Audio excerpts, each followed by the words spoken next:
अस्सलाम वालेकुम एवरीवन। उम्मीद है कि सब ठीक ठाक होंगे, बहुत खुश होंगे, बहुत मज़े में होंगे। Welcome back to my YouTube channel, welcome back to another video. So आज की वीडियो में we are going to talk about intermittent fasting.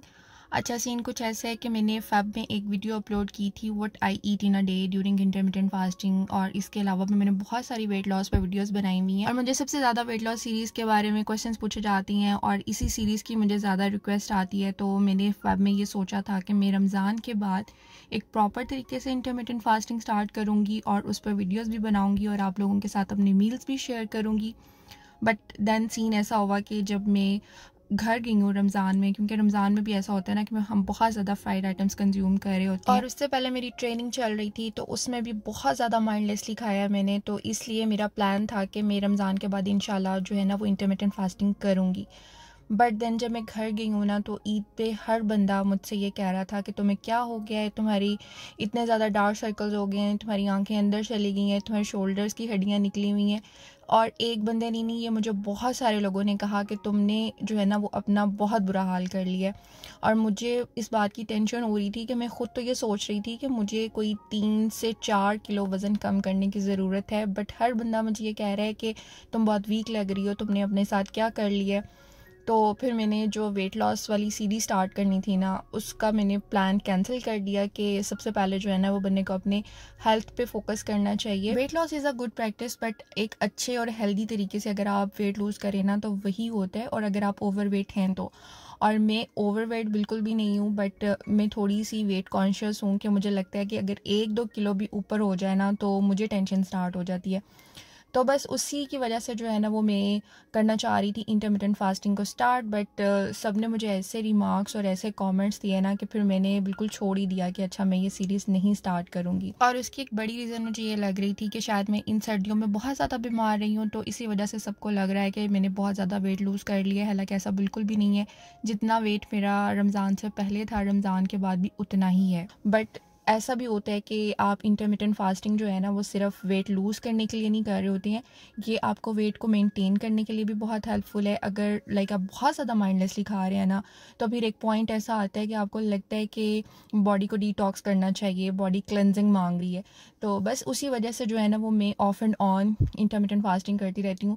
अच्छा पिछली कुछ वीडियोज़ में ना आपको कंटिन्यूली ऐसा लग रहा होगा कि जैसे मैं डेली पराठे ठोंस रही हूँ, बट ऐसा सीन नहीं है, क्योंकि मैं वीक में 1 या 2 वीडियोज़ शूट करती हूँ तो वो फिर मैं अपलोड ऐसे कर रही हूँ कि वैसे फ़ील हो रहा है कि ना कि डेली जो है ना वो मैं पराठे खा रही हूँ। खैर बातों ही बातों में मेरा ब्रेकफास्ट हो गया था रेडी। मैंने यहाँ पर एक एप्पल कट अप कर लिया था, साथ में 2 एग्स बॉयल कर लिए थे और साथ में मैंने ग्रीन टी ले ली थी।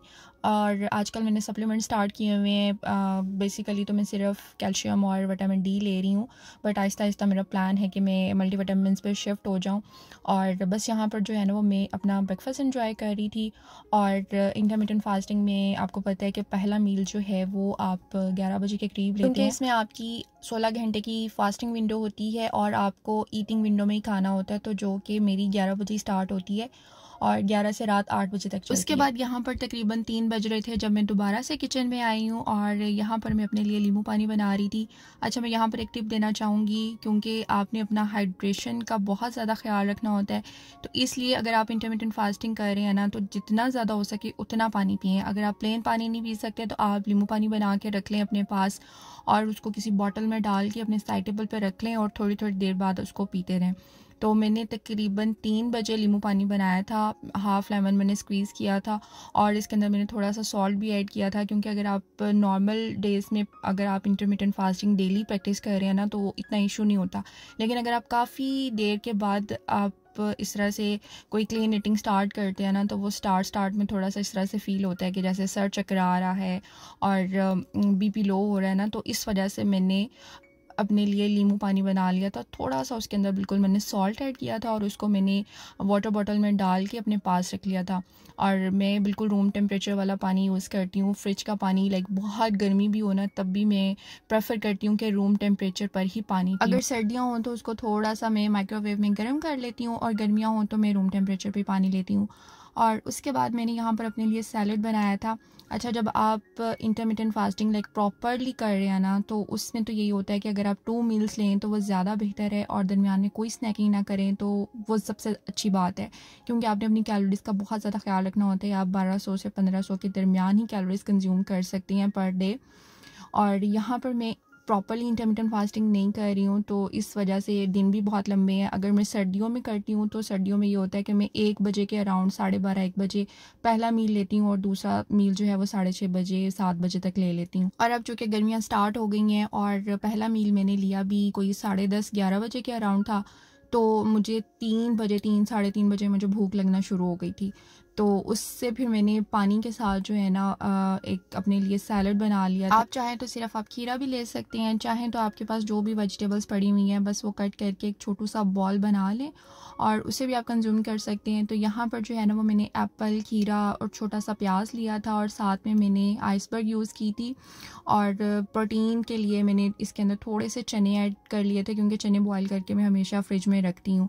और उसको मैंने ब्लैक पेपर और सॉल्ट की सीजनिंग के साथ थोड़ा सा उसके अंदर मैंने लेमन स्क्वीज़ कर दिया था, और ये एक मज़ेदार सा सैलेड बन गया था। तो इसको मैं एंजॉय करूँगी। इंटरमिटेंट फास्टिंग में सबसे बड़ी गेम आपके कैलोरी बजट की होती है और टाइमिंग की होती है। कैलोरी बजट इज़ लाइक कि आपने 1200 से 1500 के दरमियान में कैलोरीज कंज्यूम करनी है, और टाइमिंग इस तरह से है कि अगर आपकी 11 बजे ईटिंग विंडो स्टार्ट हो रही है ना, और इसको अगर आप खींच कर थोड़ा सा आगे लेके जा सकते हैं, लाइक 12:30-1 बजे अगर आप खाना खा रहे हैं, तो फिर उससे ये होगा कि 3 बजे आपको भूख नहीं लगेगी। उस टाइम पे आप कोई भी 0 कैलोरी आप ड्रिंक ले सकते हैं, जिसमें आप ब्लैक कॉफ़ी ले सकते हैं, अगर आपने नींबू पानी पीना है वो ले सकते हैं, अगर आपने सिनेमन टी पीनी है तो आप वो ले सकते हैं। तो बस इस तरह से गुजारा हो जाता है, और फिर आपका वो टाइम बच जाता है, और उसके बाद आपने सेकंड मील लेना होता है। और इसमें ये भी होता है कि अगर आप पहला मील जो है वो थोड़ा लाइट ले रहे हैं, जैसे मैंने सुबह बॉयल्ड एग्स लिए थे और साथ में एप्पल लिया था, तो सेकंड मील जो है वो आप थोड़ा सा हैवी कर लें, लाइक आपके पास काफ़ी ज़्यादा कैलोरीज बच जाती हैं जो कि आप सेकंड मील में कंज्यूम कर सकते हैं। तो सेकंड मील जो है वो मैंने राइट आफ्टर मगरिब लिया था, क्योंकि 8 बजे जो है वो फिर से फास्टिंग विंडो स्टार्ट होनी थी, तो उससे पहले डिनर ख़त्म करना था। अगर लाइक आप 7:15 बजे स्टार्ट करें तो 8 बजे तक आप वाइंड अप कर सकते हैं। तो दूसरे मील में मैं अपना पूरा खाना एंजॉय करूँगी। उस दिन घर में भिंडी बनी थी, और मैंने बस सालन ले लिया थोड़ा सा, और उसके साथ में पूरी चपाती खाऊँगी, और साथ में आप रायता, सैलड जो भी है वो ले सकते हैं। अच्छा, बहुत सारे लोग कहते हैं कि आप अगर डाइट पे हैं तो आप रोटी अवॉइड करें, या आपने चावल नहीं खाने हैं, तो ऐसा कुछ भी नहीं होता। मतलब मैंने इसी रूटीन के साथ कोई 7 से 8 किलो वज़न कम किया है। मतलब ऐसा सही नहीं था कि मैं ओवरवेट थी, मैं अपनी उस रेंज के अंदर ही थी, लेकिन मेरी रूटीन ऐसी थी और मुझे नहीं पता था कि ये इंटरमिटेंट फास्टिंग को मैं फ़ॉलो कर रही हूँ। मैंने इतना ज़्यादा उससे अपना वेट रिड्यूस कर लिया था कि मैं 54 पे चली गई थी, और मेरी हाइट चूँकि 5'7" है, तो 54 पे मुझे अपना आप बहुत बुरा लगता था। तो फिर मैंने 3 kg जो है ना, वो 3 से 4 kg फिर मैंने गेन किया, ताकि मैं ज़रा फॉर्म में लगूँ। तो बस इसीलिए होता है कि मतलब जो लोग कहते हैं कि चावल नहीं खाने, चावल अवॉइड करें, तो ऐसा नहीं है। आप राइस खा सकते हैं, बिल्कुल खा सकते हैं। एक पोर्शन आप राइस का ले लें, और उसमें आप अपना प्रोटीन का पोर्शन ज़्यादा रखें। और अगर आप रोटी खा रहे हैं तो कोई बात नहीं है, पूरी रोटी भी खा सकते हैं। अगर आपने ब्रेकफास्ट लाइट किया हुआ है तो आप हैवी डिनर कर लें। बस आपकी कैलोरीज जो हैं वो 1200 से 1500 के दरमियान होनी चाहिए।